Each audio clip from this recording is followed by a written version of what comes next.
Bueno, egun on, pixka tarraroa da, hemen dakazue Inigo, bai? Berak bere burua aurkeztuko du, Justizia eta Bakearen aste barruan urtero ekarri dugu, ya no sé cuántos años que te hemos invitado, Inigo. Tres solo? Yo pensaba que más. Eta segurazki da aste honetan dakagun testigantzarik niretzat behintzat interesgarriena, bai? Bera, igual kontatzen du zerbait, lanbidez du komunikazio arloa, no? El tema de la comunicación, gaur egun deituko esango nuke emprendedore bat dela, okerrez banago, no? Bere enpresia propioa eta gauza guzti horiek. Baina gero, eta horregatik ekartzen dugu, dedikatzen du urtean denbora desente, pues beste jarduera batean, keda pixkat kontatuko diguna, bai? Salvamento Marítimo Comunitarioen barruan, lanean dabil. Ekartzen dugu batez ere, ez hori bakarrik egiten duelako, baizik eta nabaritzen zaio hitz egiterakoan ikusiko duzue, pasioz bizi duelako kontu guztia, eta transmititzeko gaitasuna handia duelako. Nik asko eskertze dizut, te agradezco un montón que vengas estos años, para nosotros es un privilegio. Y te dejo, ¿vale? Venga, Íñigo. Bueno, Gunón, como ha dicho Luquen, pues ya es la tercera, porque estaba pensando que igual es la cuarta vez que estoy aquí. Lo que pasa es que esta vez es muy diferente. Esta vez otras veces estaba todo el salón lleno de vosotros, estabais pegados unos a otros, todos estábamos juntos con más calor, y ahora pues estamos viviendo esta distancia, ¿no? Me llamo Íñigo, soy de aquí de Donosti, tengo ya una edad, 57 años voy a cumplir, y hace 5, pues casi por accidente, pues me ofrecí voluntario para ir a la isla de Quíos, que está en Grecia, en el mar Egeo, a ayudar en la crisis de los refugiados de la guerra de Siria, y desde entonces, pues bueno, he estado colaborando como voluntario en Salvamento Marítimo Humanitario, al principio en la isla de Quíos y luego ya en el mar Mediterráneo en un proyecto que le llamamos Mediterráneo, para juntar la palabra Mayday, que es el socorro, la llamada internacional de socorro, y el terráneo, que es la terminación del mar en el que se están produciendo muertes cada día, ¿no? Es un tema que en la prensa cada vez sale menos, que todo el mundo piensa que es como que no pasa nada, y ayer desgraciadamente 17 personas perdieron la vida en el mar Mediterráneo porque no había un barco que les pudiese ayudar. Es algo que está ocurriendo en el mar Mediterráneo, está ocurriendo en el mar de Alborán, está ocurriendo en el océano Atlántico cerca de Canarias, está ocurriendo en el mar Egeo. Es una cosa que ocurre casi todos los días. Es una realidad a la cual estamos de espaldas, incluso algunos en una posición de enfrentamiento hacia esa realidad, pero es algo que ocurre, que ha ocurrido y va a seguir ocurriendo. Y depende de nosotros si esta crisis, mal llamada crisis de los refugiados, que no es su crisis, es la nuestra, la queremos ver como una oportunidad para aprovecharla y alcanzar el futuro mejor, o queremos que esto sea una situación que se enquiste y nos lleve a una situación de enfrentamiento muy, muy, muy complicada. Os vamos a poner un vídeo. Es un documental de algo que sucedió en el 2017, los primeros rescates que hicimos en el Mediterráneo en el 2017, pero no quiero que lo veáis pensando que eso sucedió en el 2017, sino que es una cosa que ha sucedido estas Navidades, va a suceder dentro de una semana si conseguimos que el Aita Mari vuelva a salir de puerto, y es algo que está ocurriendo todos los días. Quiero que lo veáis desde una perspectiva de entender por qué esa gente está en esos botes. Para que nos hagamos un poco la idea, llevamos un año con la pandemia, conviviendo con la pandemia. Llevamos un año en que todos nos hemos cansado, que todos estamos hartos, que todo el mundo cree que esto es injusto, que esto es incómodo, que qué mal, que no puedo salir con mis amigos, que no puedo ir a tomarme una cerveza, que no puedo ir a una fiesta. Pensadlo así. Vosotros tenéis agua caliente, tenéis una cama, tenéis comida todos los días, tenéis el abrazo de vuestros padres, tenéis internet, tenéis la televisión, tenéis los teléfonos, tenemos un montón de cosas y nos quejamos. Pensad cómo tiene que vivir todos los días alguien que no tiene nada, que le estamos obligando a vivir o en su tierra oprimidos porque nosotros nos estamos llevando sus riquezas, y esto es así, no es ni demagogia ni nada, esto es así. O los estamos obligando a vivir en campos de refugiados que en el mejor de los casos tienen una tienda de campaña para una familia y el barro les llega hasta las rodillas. Pensad en todo este año que lo hemos pasado tan mal y multiplicarlo por 100. lo mal que lo hemos pasado, para que nos hagamos una idea de por qué esta gente se juega la vida. Vamos a ver la película, pensad lo que queráis, preguntaros lo que queráis y cuando terminemos yo no os voy a meter chapa, prefiero que vosotros me hagáis preguntas e intentar daros respuestas, ¿de acuerdo? Vale, pues orduan, egingo deguna izango da, hemen pelikula ikusi eta geletan pelikula ikusten duzue eta gero berriz amaitzean konektatzen zeate mesedez. Ados? Hau ez dugu deskonektatuko, beraz hemengo soinua kendu, ez dela komplikatzen zaigu gauza. Venga, pues.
Comprar la embarcación para hacer la misión y juntar los suficientes fondos, pues estimamos que para hacer entre 5 y 10 misiones.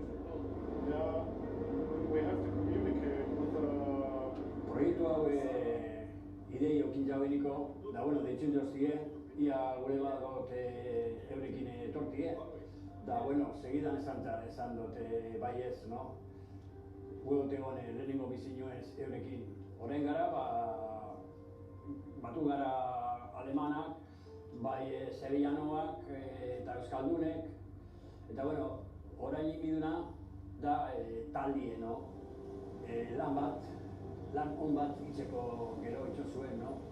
Bai reskatetan, bai medikuek euren lana, bai txeneupe.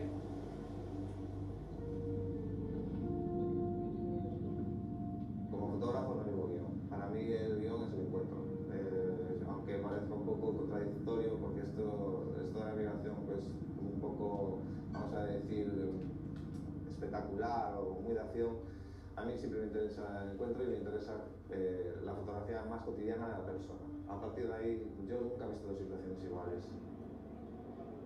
Every team needs a little bit of guidance, and you also need to grow together as a team. Since we all are voluntaries, we all work here in our free time, only for 2 weeks. We have a short time to come together as a team, and this is my job, to bring the team together. Right now, our society is facing the biggest problem for the next 10 years or 15 years, and this is the crisis from people who have to flee war, who have to flee really bad situations in African country. So what we are doing is we are right at the point where the most important crisis of our decade is happening, and we will do our best there. El objetivo con el que hemos llegado a Malta, pues minimizar los daños, ¿no? Al principio todos pensamos en querer salvar el mundo no vamos a ser capaces de salvarlo, pero sí es cierto que poniendo nuestro granito de arena pues vamos a intentar paliar el sufrimiento de algunas personas, de aquellas personas a las cuales nos encontremos en el agua, y ese es el objetivo, intentar ayudar a aquellas personas que lo necesiten.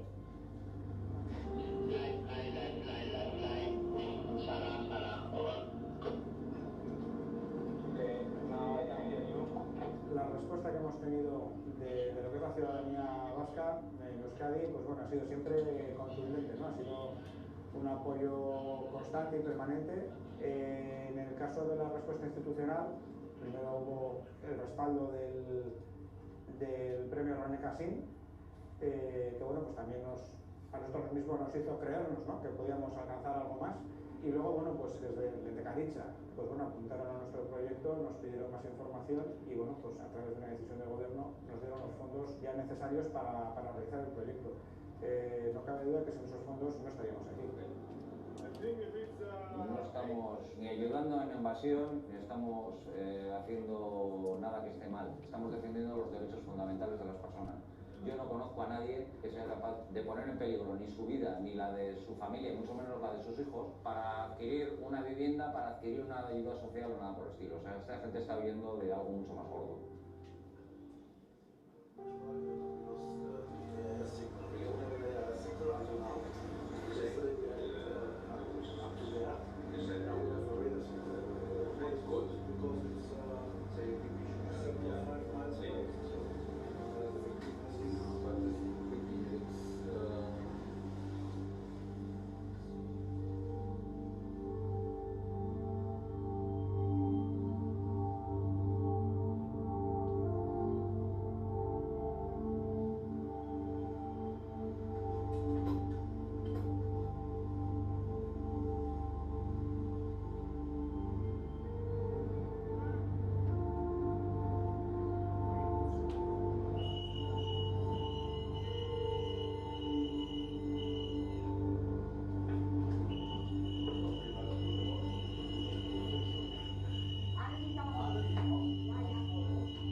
You go to place is safe. No Lydia, no Lydia. You are with us and we are with you. Okay?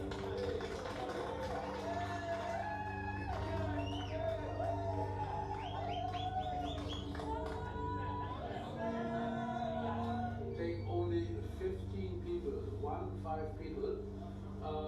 Take the child and the women and men for that one time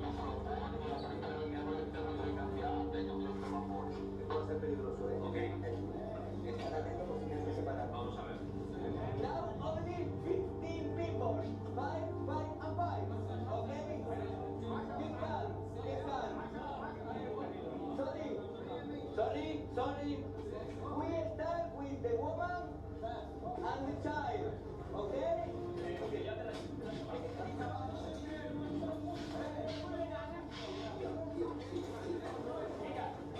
Sorry, one thing.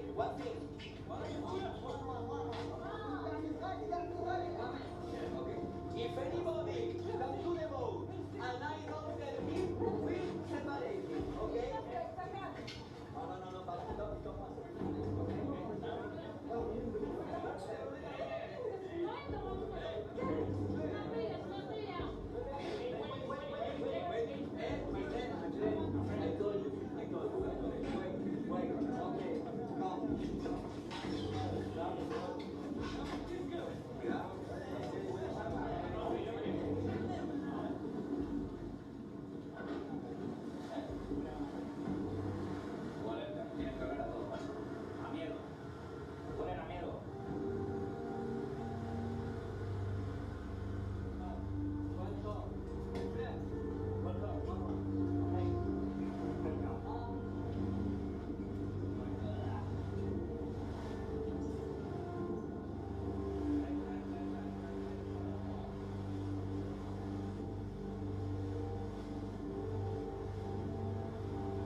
situation I never see.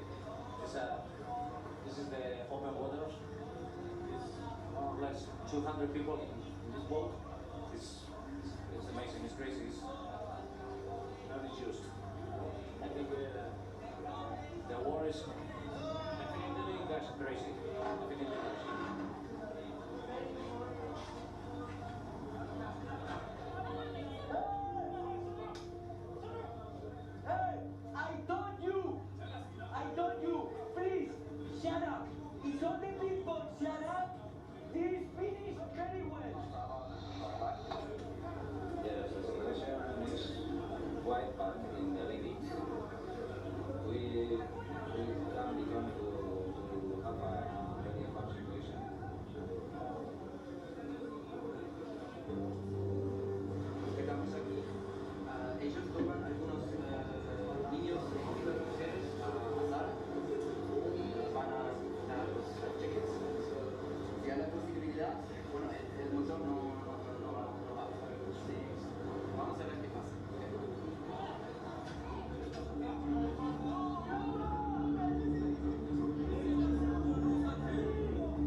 Bueno, pues esto sucedió en 2017, pero sigue sucediendo. Estas Navidades ha habido rescates. Como os he dicho antes de ayer, no ayer, antes de ayer, 17 personas murieron ahogadas en la zona. Los barcos que lleguen se van a encontrar en esta situación y esto va a seguir sucediendo porque el mundo está así. Y lo que no podemos permitir es que la gente se muera ahogada, porque aquí estamos ocupados en otras cosas. A ver, ¿quién tiene alguna pregunta? Dime. ¿Ahora mismo están todos los barcos en puerto? En este momento sí. Sí, vale. Me preguntan a ver si están ahora mismo todos los barcos en puerto. Sí. El año pasado con la pandemia fue una excusa que utilizaron las autoridades para bloquear absolutamente toda la flota de rescate. Todos los barcos que el año pasado hicimos rescates, nosotros el último que hicimos fue en mayo.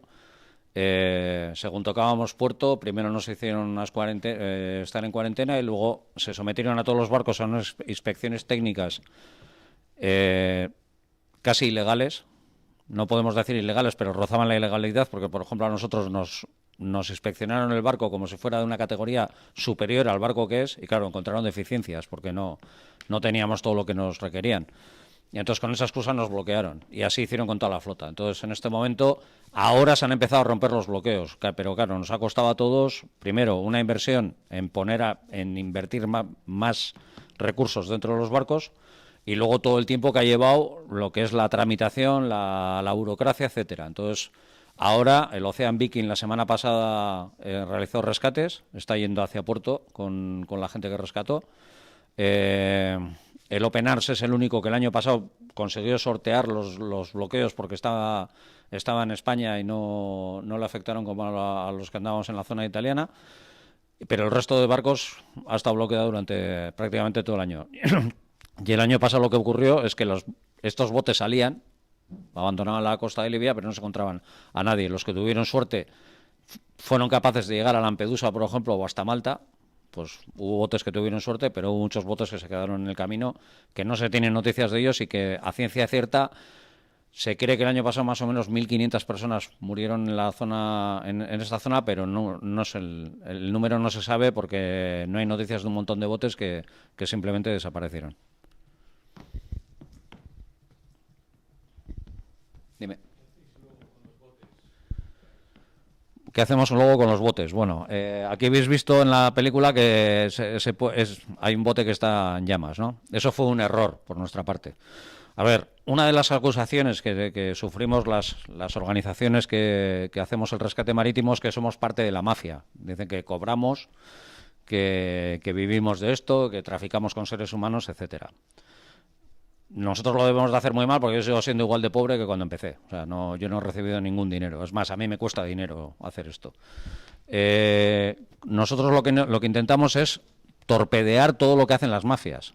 Y entonces lo que hacemos es todos los botes que caen en nuestro poder los rompemos directamente para que no se puedan asegurar. En el caso de, por ejemplo, el bote de goma, ya habéis visto que incluso con la gente a bordo se pinchó. Estropear un bote de esos que están fabricados con el culo es muy fácil porque simplemente hace falta un cuchillo, pasarlo por todo el morcillo y lo dejas rajado y ya no vale para nada, pero un bote de estos de madera ya es otra historia. Estos botes generalmente lo que intentamos hacer es hundirlos, romper el fondo y que entre el agua y que se hundan. En este caso, esos botes es madera de pino. La madera de pino con el tiempo, son botes de pesca antiguos. La madera de pino con el salitre se va endureciendo y se hace casi como la piedra. Estuvo el jefe de máquinas, los dos jefes de máquinas estuvieron intentando hacer un agujero en el fondo, no hubo forma, y no se les ocurrió otra cosa que prender fuego. Que fue un gran error, porque aquí no se ve en la película, pero ese día la Guardia Costera Libia nos abordó el barco porque vieron la llamarada, vieron la mareda que se montó, vinieron, se encontraron en el barco, abordaron el barco, hubo tiros, bueno, fue un follón, que aquí en este documental, hay otro documental en el que se ve, en este no, esto es más resumido, ¿no? Pero lo que hacemos es romper todo para que no puedan volver a ser usados, porque nosotros no queremos colaborar con las mafias, o sea, por nosotros bloquearíamos todos los pasos como humanamente se pudiera para evitar que la gente se muera en el mar, porque ya habéis visto en qué condiciones, o sea, pensad todo vuestro curso junto, el doble de todo vuestro curso junto, montados en ese bote de goma, que aquí parece que es algo. Yo os digo que de verdad lo veis y te das cuenta lo loco que está lo locos que estamos para meter a gente en esa situación en el mar, porque esos botes están construidos de forma muy precaria y sin ningún tipo de seguridad.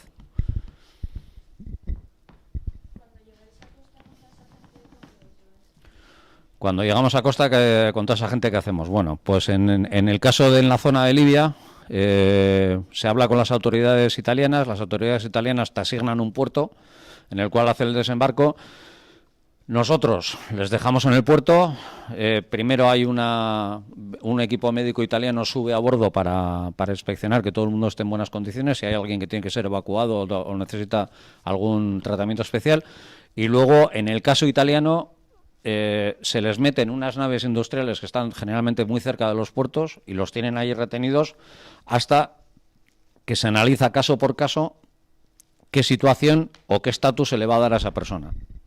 Porque nosotros, o sea, tú cuando llegas de manera ilegal, que es o no legal, como es esta vía, tú llegas y alegas por qué has venido por aquí, ¿no? Entonces tú puedes alegar 1000 cosas. Puedes alegar que estás perseguido en tu país por razones políticas, por tu condición sexual, por tu religión, porque también hay gente pues que vive, cristianos que viven en países musulmanes que viven en países cristianos que tienen que salir porque hay conflicto, que vienes de un país en guerra, tú tienes que alegar una serie de cosas. Y entonces las autoridades tienen que decidir si a ti te van a dar el estatus de refugiado o no.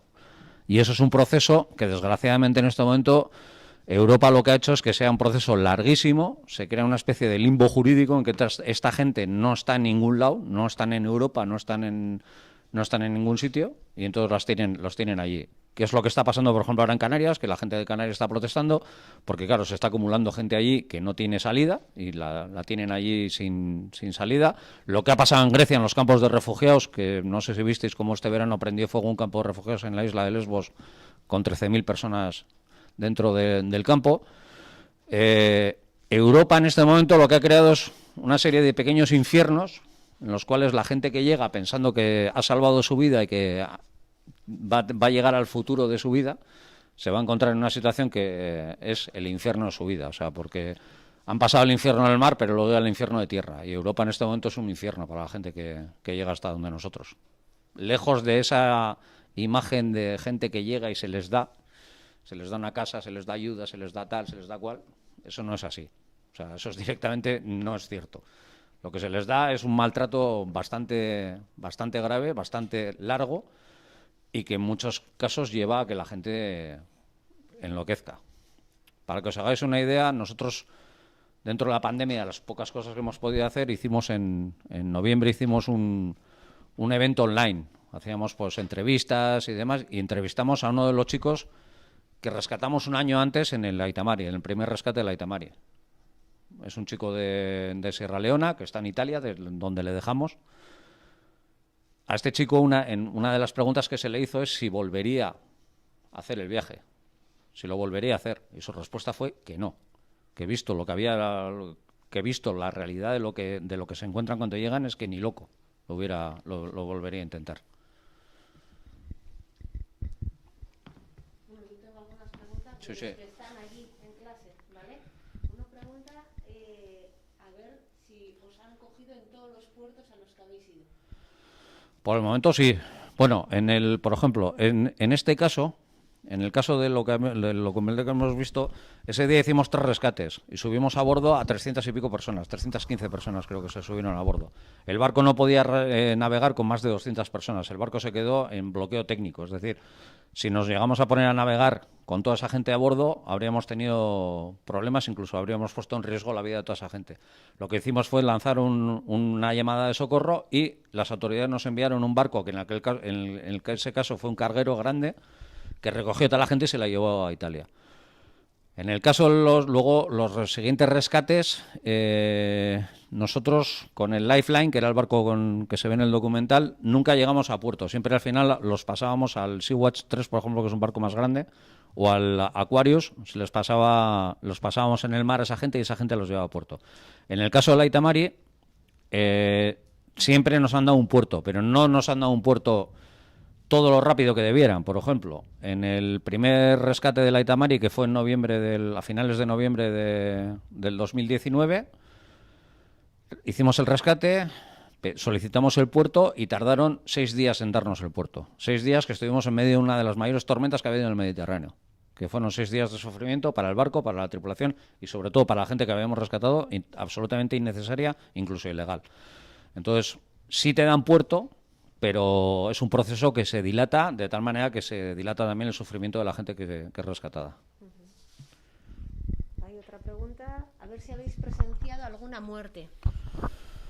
Bueno, a ver... a ver si hemos presenciado alguna muerte. Somos una ONG afortunada. Afortunada porque hemos tenido muy pocos fallecimientos. En el año 2016, en las arribadas a la isla de Quíos, tuvimos, bueno, en los 5 años que hemos estado trabajando en esto, contamos 3 fallecimientos. 2 fueron en la misma semana de 2 niños pequeños que llegaron a la isla de Quíos, pero que venían ya con una situación... digamos, complicada de origen. Ya venían, pues uno de ellos venía, por ejemplo, venía con todas las vías respiratorias totalmente colapsadas de vómitos y no hubo forma de sacarlo adelante. Y esa misma semana al mismo equipo se le murió otro niño que tenía pues una situación muy complicada y tampoco fueron capaces. Y luego tuvimos el año pasado un fallecimiento en el campo de refugiados también, de una mujer que tuvo una crisis cardíaca. En el mar todavía no nos hemos encontrado en situación de ahogados o de muertos, pero ha sido porque hemos tenido toda la suerte del mundo. En el documental habéis visto cómo se pincha el bote. Fue la situación en la que más miedo hemos pasado, todos los que estábamos en el bote salvavidas, la que más miedo hemos pasado en toda nuestra vida. Porque si se llega a caer la gente de ese bote, de esas 200 personas que teníamos delante, hubiéramos sido rescatados, hubiéramos sido capaces de rescatar con mucha suerte a 10. El resto se hubieran ahogado delante nuestro. Porque esto no es Hollywood, esto no son las películas. O sea, levantar un cuerpo del agua es un esfuerzo sobrehumano. Levantar 10 es agotador y ya levantar más de 10 es imposible. Entonces, desgraciadamente, las otras ONGs con las que colaboramos sí que se han encontrado con rescates, con fallecimientos, que es gente que se ahoga delante tuyo, que los estás viendo y los tienes apenas a 4 metros de tu embarcación y tú estás atendiendo a otra gente y de repente ves que alguien desaparece delante tuyo, ¿no?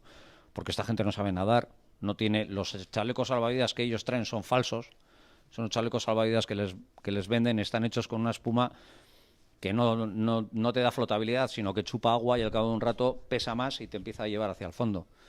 Entonces, pero bueno, afortunadamente, y tocamos madera, que siga así, ¿no? Que sigamos evitándolas. Vale, hay otra pregunta por aquí.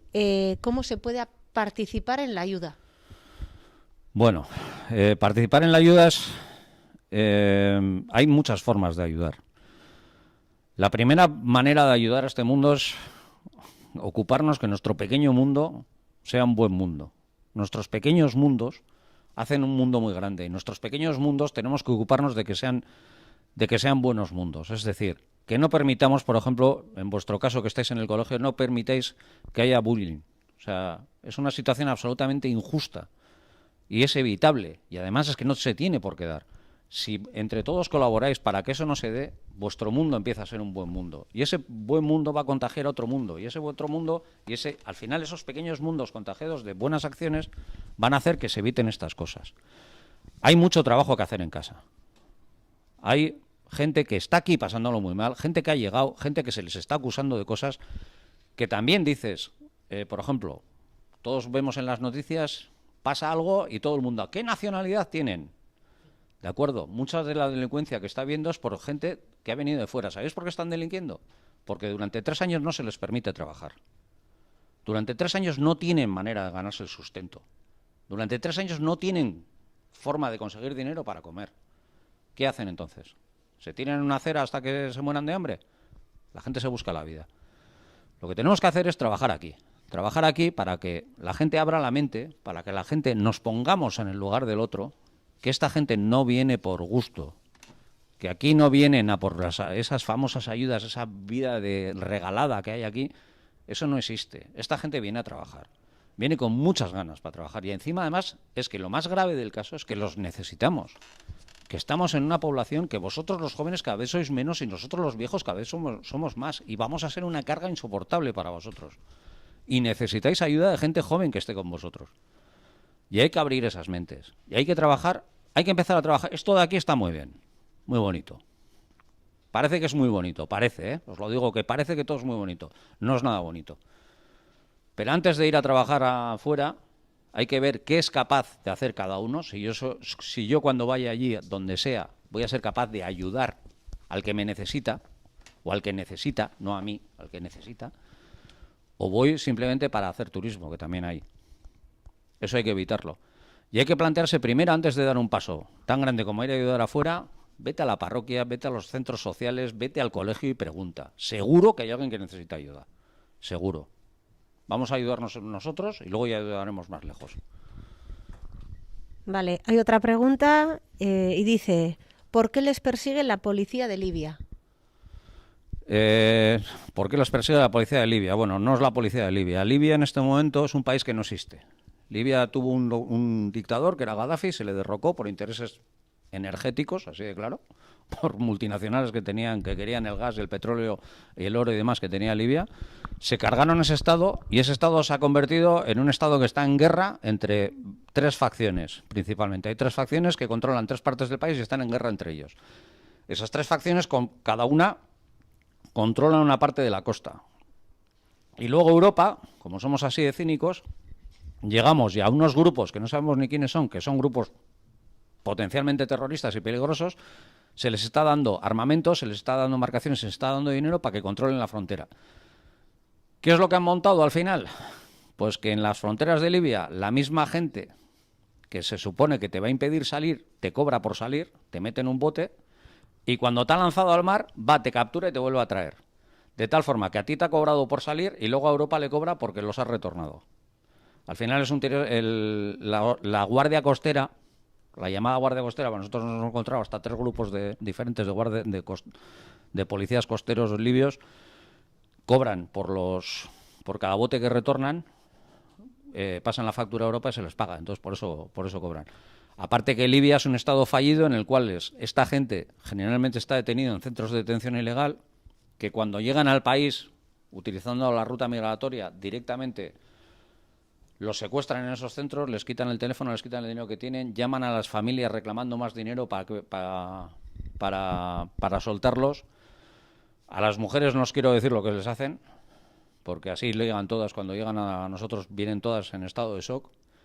Es un infierno lo que se vive allí. Lo que pasa que aquellos, pues una manera que tiene Europa de controlar el flujo, montar aquel guirigay y entonces pues una manera, es un tapón de drama y de sufrimiento que tiene montado Europa para controlar el flujo migratorio. Vale, hay otra pregunta por aquí. Bueno, no sé si alguno de aquí quiere hacer. Nik bestela hemengoak esango ditut, ¿eh? Aquí bueno, estáis hay los otra. aburridos y los que están... ¿Cómo crees que se puede acabar con el problema de la inmigración? Bueno, pues con una respuesta que se le oía a un periodista muy bueno, un periodista vasco que se llama Mikel Aristarán, que todo lo que podéis leer de él, leerlo porque es el que más conoce lo que está pasando en toda la zona del Mediterráneo, con educación. Los problemas acaban con educación. Hay un dicho que dice, si queréis cerrar las cárceles, abrir las escuelas. Aquí, donde estáis vosotros ahora, es donde se forma el futuro. Cuando se da educación a la gente, se le da herramientas para pensar, para decidir, para evolucionar, es cuando las sociedades avanzan.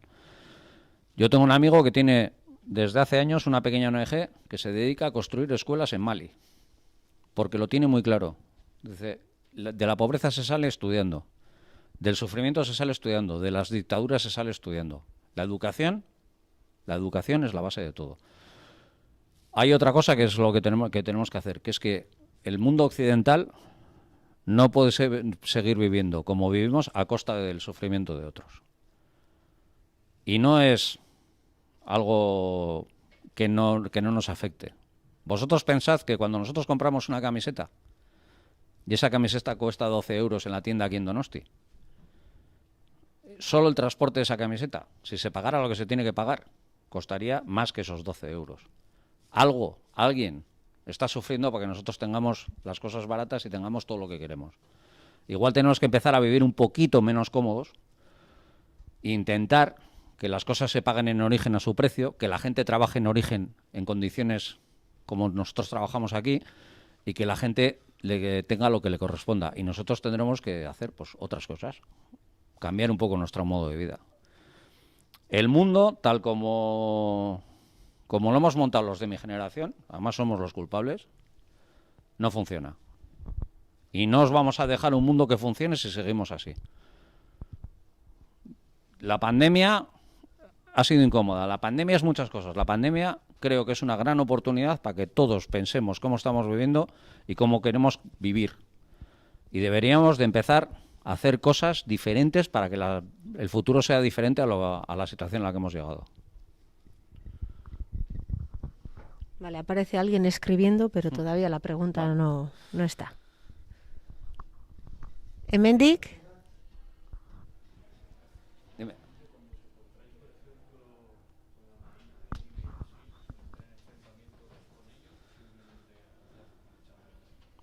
Cuando nos encontramos con la Marina de Libia, pues nos ha pasado de todo. En este día en el que hemos visto aquí hoy, no se ve, ya os digo que hay otra película que se llama 24 millas en la que se ve cómo abordan el barco, exigen que toda la gente que está a bordo se la devolvamos, disparan al aire y la sangre fría, sobre todo de Philip y de Íñigo Mijangos, de esas dos personas que se enfrentaron a los libios con una tranquilidad que hiela la sangre, pues consiguieron que poco a poco depusieran su actitud y se dieran cuenta que no tenía solución y que se fueran. Cuando fuimos con el Aita Mari en la segunda misión, después de hacer el primer rescate, nos dieron el aviso de otro bote. Fuimos a la posición que nos habían dado, llegamos, no había nada, pero nos encontramos que había una patrullera de los libios. Esa patrullera nos estuvo persiguiendo durante 30 millas, que te puedo decir que yo no he ido tan rápido en una lancha en el mar jamás en mi vida. Y que cuando llegamos a la Aita Mari, la maniobra de subir el bote al barco, que solemos tardar unos 15 minutos de media, la hicimos en minuto y medio, con cronometrado, porque vas con los huevos aquí. O sea, esta gente no... Ha habido de todo. Ha habido compañeros que han sufrido tiros que les han disparado a las embarcaciones. Ha habido gente que les han hostigado. Ha habido intervenciones de que estás haciendo el rescate y aparece la Guardia Costera Libia, la gente se pone nerviosa porque en cuanto los ve ya saben lo que va a pasar, se tiran al agua y se ahogan. Ha habido de todo. La Guardia Costera Libia es un grupo de gente que no tienen ni entrenamiento, ni sabemos quiénes son, ni si son oficiales reales de la Marina, que en muchos casos son piratas, y entonces es una lotería, nunca se sabe. Ha habido veces que han sido correctos, que han llegado, se han puesto al lado, han hablado con nosotros, han ido, pero otras veces ha sido la verdad que muy, muy peligroso. ¿Ha terminado de escribir o...? Sí, pero comenta algún problema que se escucha abajo de tu micrófono y que te pase el mío, que se escucha mejor. Mira. Y en la otra vela, en cambio, dicen que sí se escucha. Pues a ver, cambiando así. Y alguien está escribiendo. ¿Aquí alguna más? Venga, yo te hago una pregunta, Íñigo. Hablo más alto, así supongo que se escuchará. A ver, ¿y tú por qué te dedicas a esto? Tú tienes tu trabajo, tienes pues, tu afición, tu tiempo libre, jugar a la Play, no sé si juegas a la Play como estos. Sí, también juego a la Play. Y de repente se te va y le dedicas un tiempo considerable, evidentemente, a esto. ¿Por qué? Bueno, a ver, pues como tú has dicho, yo soy un tío muy normal, soy de Donostiarra, soy aficionado a la Real, toco la tamborrada. Vamos, mi vida como un Donostiarra más. Tengo una cosa que es que soy un enamorado del mar. El mar siempre lo he considerado que es la fuente de vida. O sea, las civilizaciones, la vida en sí viene del mar y las civilizaciones vienen del mar. Y la evolución ha venido del tráfico en el mar. Para mí el mar es vida, siempre ha sido un sinónimo de vida. El 2 de septiembre del 2015, que es una fecha que tenemos mucha gente grabada a fuego, apareció la famosa foto del niño Ayán. Aquel vídeo y aquella foto del niño de 2 años turco, sirio, que se ahogó en las playas turcas, ¿no? Intentando llegar a Europa. Aquel día mucha gente se nos rompió Yo siempre he sido una persona que tenía cierta conciencia social de los problemas, de que hay que ayudar, etcétera, pero bueno, sentado en sillón y tuiteando, que es muy, muy cómodo. Aquel día algo se rompió por dentro y dije que tenía que dar un paso. Soy instructor de buceo y entonces empecé a buscar, pues, cómo ayudar y vi que, pues, que en los grupos de rescate pues era donde podía encontrar la situación. Cuando fui la primera vez a la isla de Quíos, yo tengo una hermana que es psiquiatra, que está como una cabra, pero que es psiquiatra, y me dijo, de allí solo se viene de dos formas. O vienes que no quieres saber nada porque lo que has visto te ha sobrepasado, o vienes enganchado. Y conociéndote, pues vendrás enganchado. Pues bueno, pues sí, cumpliendo la tradición familiar y la vaticinio de mi hermana, volví enganchado. Cuando te encuentras con el sufrimiento de esta gente cara a cara, no puedes olvidarte de ello. O sea, no es una... Deja de ser una imagen como la que hemos visto aquí. Tienen olor, tienen tacto, tienen sensaciones. Cuando tú tienes una mira, cuando tú ves a alguien que te mira a los ojos, que te agradece lo que estás haciendo, o que te mira a los ojos pidiendo ayuda, o que te mira a los ojos, o simplemente alguien que de repente no te conoce de nada y te da un abrazo como no te lo han abrazado en tu puñetera vida, pues te das cuenta que bueno, pues que hay que seguir. Y entonces sabes que estás allí también. Llevamos 5 años y, por ejemplo, pues yo soy miembro de la Junta y en nuestra Junta actual estamos agotados.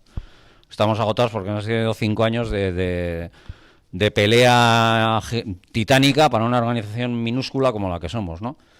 Pero bueno, luego te levantas al día siguiente y vuelves a pensar en esta gente y dices, ¿cómo me gustaría que me tratasen a mí? ¿Cómo me gustaría que tratasen a la gente que yo quiero? Yo pienso en mi familia, yo tengo mis sobrinas, luego tengo ya pues casi sobrinos nietos, pues son de mis primas, pero bueno. Y me los imagino y digo, ¿cómo me gustaría que les tratasen? Pues me gustaría que se encontrasen a alguien que les tendiese una mano, no que les cerrase la puerta. Entonces dices, pues me ha tocado a mí y hasta que pueda, pues seguiré.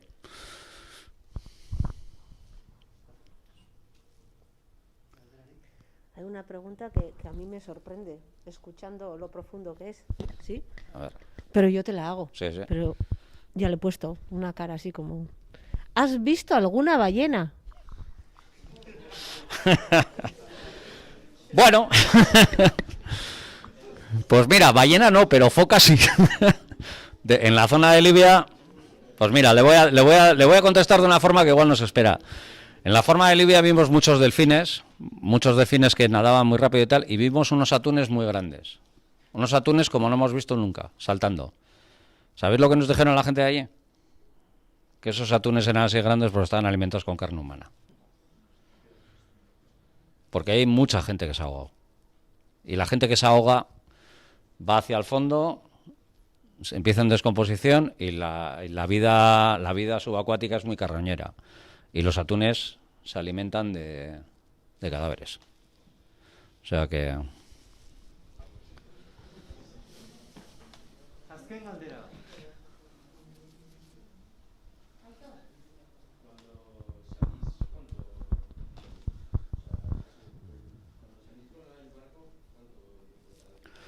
En principio las misiones están planificadas para un mes. Se planifica el decir, bueno, pues la salida, estar en la zona, rescate, tal, no sé qué, planificamos un mes. En el caso de, por ejemplo, la gente que va a la isla de Quíos, son 15 días. Hay voluntarios que dicen, yo me voy 2 meses. Pues bueno, sí, hay gente que va a dar, el tiempo mínimo son 15 días. En tierra siempre sabemos que el tiempo es el que es, en el mar no. Entonces nos hemos encontrado misiones que han estado 15 días porque han salido, han rescatado y han vuelto. Y hemos tenido misiones, por ejemplo, la primera de Itamari, que fueron 40 días de travesía, ¿no? Entre salir, entregar una ayuda humanitaria, ir a la zona, etcétera. En el mar se puede planificar todo, pero todo es susceptible de cambiar de un minuto para otro. O sea, por ejemplo, mañana se supone que van a llegar los voluntarios de la siguiente misión y que si va todo bien, el día 1 o 2 de febrero el barco saldrá. A partir de ahora te puedo decir que no las tengo todas conmigo, que consigamos salir el 1 o el 2 de febrero. Y luego, a partir de cuando se salga, ¿qué puede ocurrir? Pero más o menos es un mes. Venga, es que en Galdera. En el vídeo se veía que intentabais mantener la calma con ellos. ¿Alguna vez os habéis encontrado a alguien que se ha puesto a la defensiva, no se fía o algo así? Bueno, tú piensas que cuando ellos están en el medio del mar no hay nada, y de repente aparece una lancha toda pastilla, con unos tíos con un casco amarillo, aquí, ahora los llevamos rojos, que no saben quiénes son. Ellos no saben quiénes somos, ni a qué vamos, porque vienen de un sitio en que a la gente la han embarcado a tiros. O sea, yo he tenido gente que a su hermano, un chico que a su hermano lo mataron delante suyo 24 horas antes de subir al bote. No saben lo que va a pasar. Pero también es el momento más peligroso. En el momento que una embarcación de rescate se acerca a una embarcación en problemas, con gente que está hacinada, ellos ven una posible salida y entonces ahí se puede montar, y de hecho hay muchas veces, o sea, lo que más se trabaja cuando vas a hacer un rescate es el acercamiento, porque lo que tienes que hacer en todo momento es, ya habéis visto como Micael, mi compañero, está todo el rato insistiendo, y muchas veces aquí no se ve, nos íbamos con la Zodiac, nos íbamos para que viesen que nos pirábamos y adiós. En ese momento es calmar, sobre todo calmar y que la gente esté lo más tranquila posible, porque es fundamental. Ahí puede radicar que la cosa termine bien, como ha terminado en este caso, o que la cosa sea un desastre. Entonces, tenemos muchísimo cuidado. Y luego siempre hay que decir que nosotros al menos siempre hemos encontrado una colaboración increíble por parte de la gente, que estando en la situación en la que están deshidratados, que están sin agua, que están sin dormir, que llevan de pie, que apenas pueden respirar, te hacen caso. Te hacen caso y se comportan de una manera exquisita. Y no podemos más que agradecer a la gente que nos hemos encontrado, que siempre hemos podido solucionar bien por su colaboración. Bueno, Íñigo, terminamos aquí. Te agradecemos un montón que hayas venido. Beti da placer bat, testigantza usted polita dela. Yo me quedo con lo que has dicho, que mejoremos cada uno el entorno pequeñito, ¿no? Que ya llegarán oportunidades de ayudar más o ir a estos sitios. Nik uste txalo bat merezi dula, ez? Esker.